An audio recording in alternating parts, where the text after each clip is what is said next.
Hey guys, this is Rick Melgis and welcome to my blog.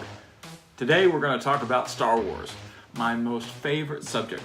Because I'm so tall, I'm 6'5", and David Prowse, who plays Darth Vader in Star Wars, he is 6'5", and so for Halloween and for several dress up in cosplay and that kind of thing, I've been playing Darth Vader. Now, I have invested a few times in various helmets, and I've invested in this helmet. Basically, it's just a face mask and helmet that basically goes up with Velcro. And this is okay, was okay, did okay for one of the years, but I wanted something that was a little bit more authentic. One of the bad things I hate about this one is that the helmet is not accurate to the movie. I think the other one is much larger. So if we look at the helmet, I think this is a Star Wars helmet. This also is sort of a half mask. Look at the size of this helmet compared to this other one. I mean, seriously. So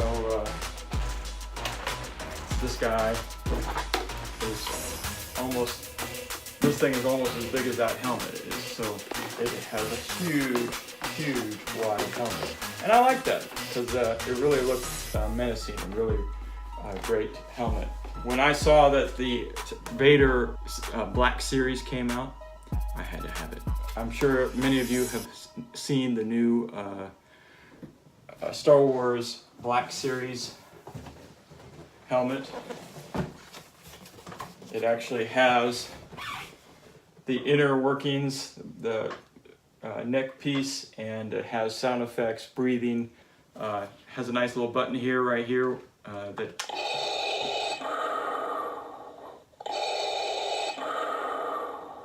I used to have to fake those sounds, so having something like that, I can just press that button anytime I want to. The other thing is that when you remove this top piece, you know, we saw that in Star Wars Return of the Jedi when Darth Vader took off his mask, it was sort of like a little gasp, a little breath of air. Yeah, there's a sound effect there. And when Darth Vader breathes, or the Anakin Skywalker, when he breathes, very labored breathing because he doesn't have the full helmet on. Really cool helmet. Ordered this on Amazon. It was great to have this.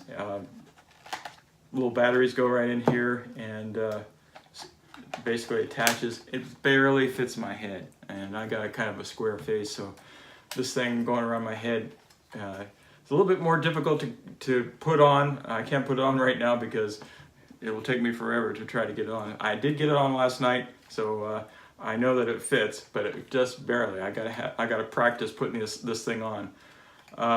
So I'm excited to wear this, and let's see, put this on. Yeah, very cool.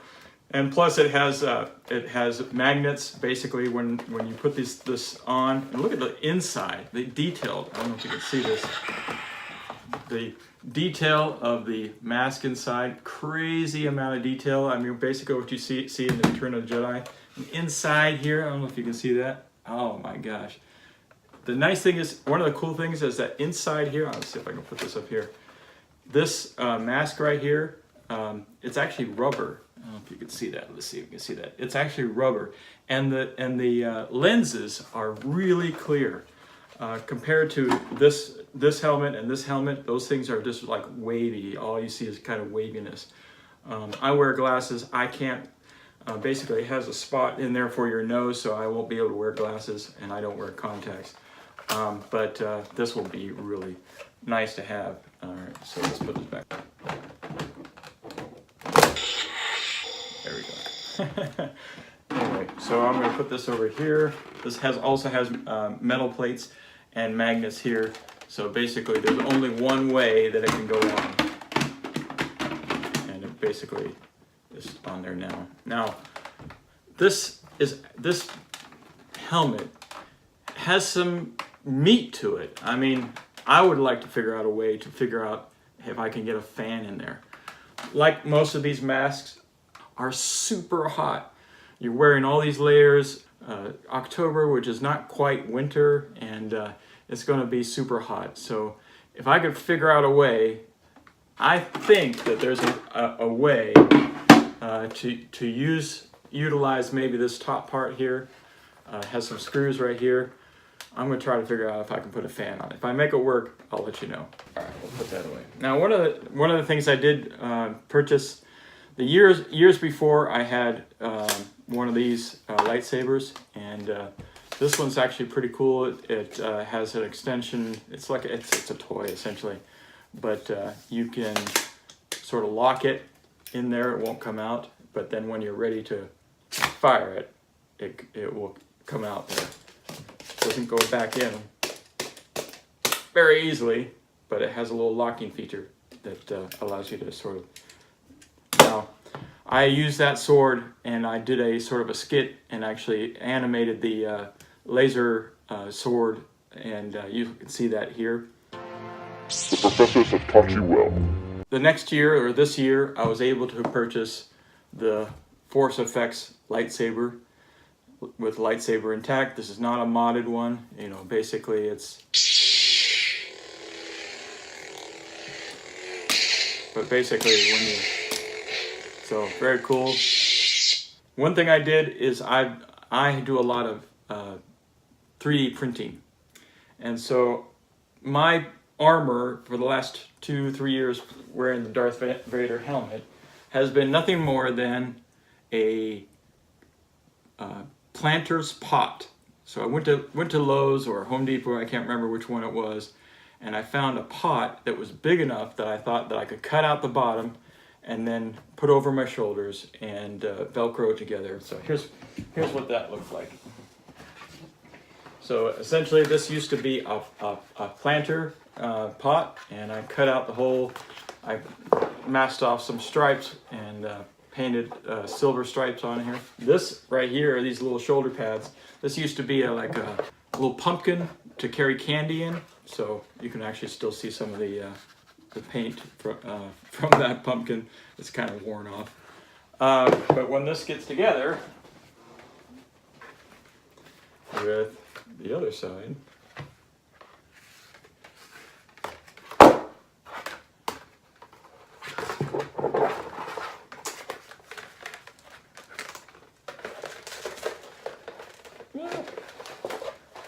yeah, it doesn't look too bad. You put the cape over it, it doesn't look too bad. It does what it needs to do, but it's bleh. And I know I can do better. So I've been trying to do a much better shoulder armor. What I did is I went to Thingiverse and I found somebody who actually made a shoulder armor. And I have access to a Ultimaker S5, which I can print up to 13 inches wide and 9 inches deep and 12.5 inches tall. And I was able to fit a piece of armor on 1/2. So I used a CAD program, 3D program, to cut it in half, and basically had to rotate it to about this high in order to be able to print it. And I printed both at the same time. I will put those back up on Thingiverse and maybe a couple links on my YouTube channel so that you can get these if you need to. It will look good. So I'm psyched. I got 3 more days until that one prints, and I'll be able to show you that then. Another thing is 3D printing is awesome because you can do a lot of things with it. One of the things I've been doing, I printed up these boxes, so the Darth Vader's belt boxes. One of the things I did is I found an old CD cover and chopped it up and put little LED lights in there. In this belt box, I actually cut out a hole in the back and put some resistors and a 9-volt battery hookup. I also engineered a little switch at the top so that when the lights come on, so I got the red LED and the two, it goes like that, right?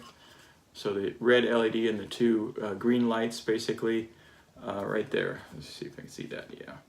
Really cool 3D printing. If you have access to a 3D printer, you can, I have these also on my Thingiverse website. My channel name on Thingiverse is Smoky Cat, and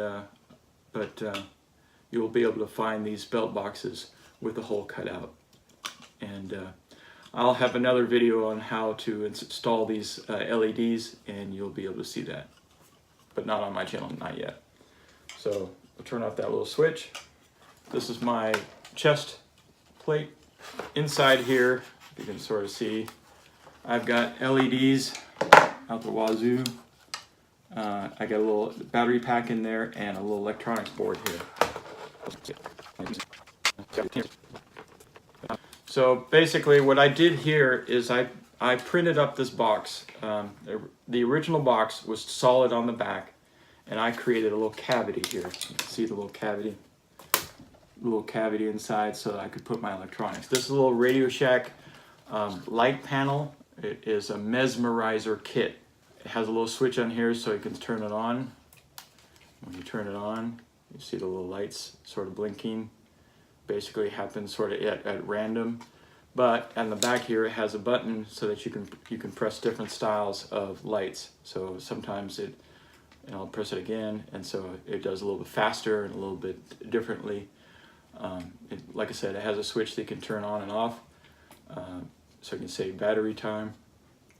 But it wanted me to put yellow, it's like it had 2 yellows, 2 reds, and 2 green lights, but I basically only needed the red lights. And so I've been using that to power my LEDs on the light panels, basically showing the function of Darth Vader's, his heartbeat, his breathing, and that kind of thing. This panel, this chest plate had, I think it had these what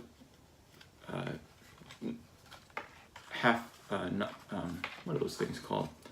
Cylinders here separately, and so I printed those and then glued them on afterwards. And then on my print, I also created a little